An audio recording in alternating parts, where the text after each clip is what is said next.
नमस्कार. आज मी बनवणार आहे नारळी पौर्णिमा स्पेशल ओल्या नारळाच्या वड्या. पण ह्या वड्या थोड्या वेगळ्या चवीच्या आहेत. यामध्ये मी एक खास पदार्थ सुद्धा वापरणार आहे. त्यामुळे ह्या नारळाच्या वड्या नेहमीच्या वड्यांपेक्षा टेस्टी लागतात. चला तर मग वेळ न घालवता वड्या बनवायला सुरुवात करूया. यासाठी सर्वात आधी मी एका मिक्सरच्या भांड्यामध्ये 7 ते 8 बिस्किट घेतलेत. मी पार्लेजी बिस्किट घेतलेत. तुम्ही कोणतीही बिस्किट घेतली तरी चालतील. बिस्किटांची मिक्सरला पावडर करून घेतली. आता एका जाड तळाच्या कढईमध्ये मी 2 चमचे तूप घातले. तुपामध्ये 1 कप खोबरं घातलं. खोबरं तुपामध्ये मिनिटभर परतायचं.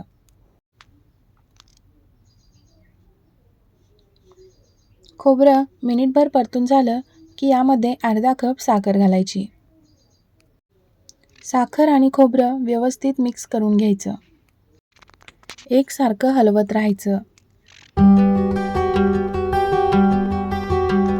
गॅस एकदम मंद आचेवर ठेवायचा.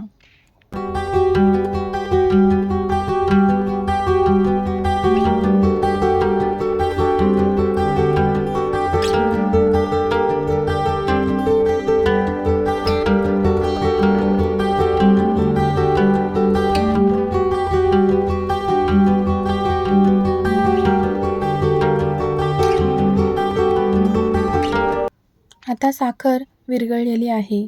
आता यामध्ये बिस्किटांची पावडर घालायची आहे. बिस्किटांची पावडर ही थोडी थोडी घालायची, एकदम सगळी घालायची नाही. अर्धी बिस्किटांची पावडर मी इथं घातलेली आहे. आता ही मिक्स करून घ्यायची.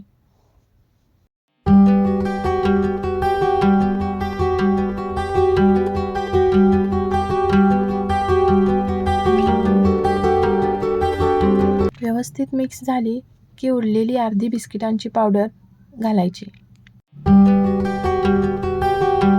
एकसारखी हलवून घ्यायची.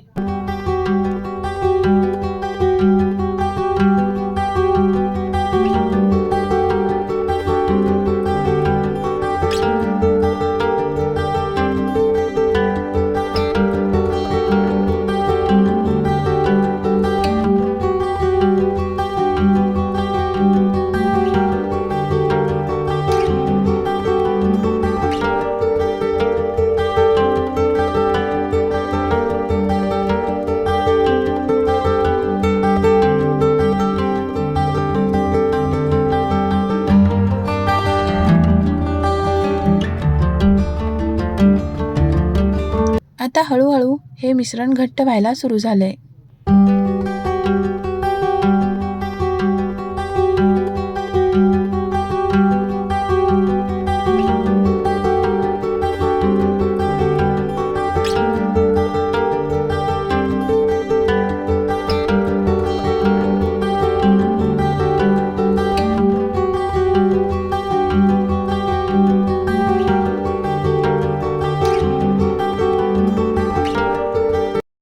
गॅस मंद आचेवरच ठेवायचा. एकसारखं हलवत राहायचं. मिश्रण कढईपासून सेपरेट व्हायला लागलं आणि मिश्रणाचा गोळा व्हायला लागला की गॅस बंद करायचा. आता एका तूप लावलेल्या ताटामध्ये हे मिश्रण काढून घ्यायचं.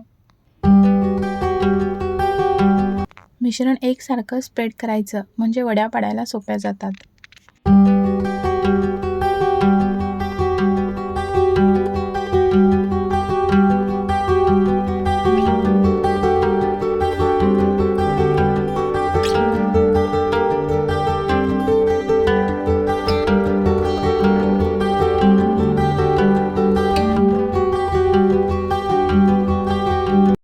स्प्रेड झालं की आता हे सेट होण्यासाठी ठेवायचं.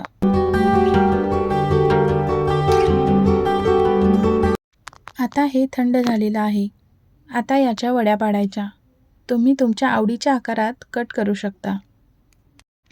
ह्याची टेस्ट नेहमीच्या नारळाच्या वड्यांपेक्षा वेगळी आणि मस्त लागते.